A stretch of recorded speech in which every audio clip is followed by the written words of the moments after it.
সব জায়গাতে সমস্যা খুঁজতে নাই।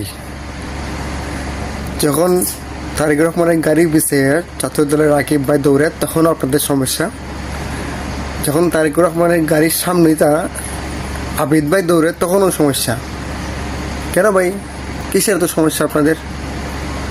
এটা সুস্থ রাজনীতির ধারা না, এটা সাংবিধানিক ধারা না। সাংবিধানিক উপায়ে এভাবে দৌড়াদৌড়ি রাজনীতি করতেইব। এটা শুধু গাড়ির পিছনে দৌড়ানি না, এটা ফিউচারের পিছিয়ে দৌড়ানি, আগে দৌড়ানি, এটাই বাস্তবতা। সব জায়গাতে সমস্যা খুঁজতে নাই।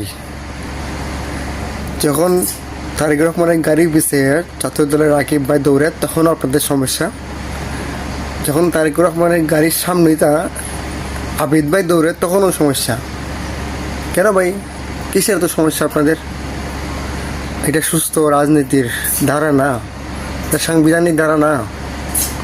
সাংবিধানিক উপায়ে এভাবে দৌড়াদৌড়ি রাজনীতি করতেইব। এটা শুধু গাড়ির পিছনে দৌড়ানি না, এটা ফিউচারের পিছিয়ে দৌড়ানি, আগে দৌড়ানি, এটাই বাস্তবতা।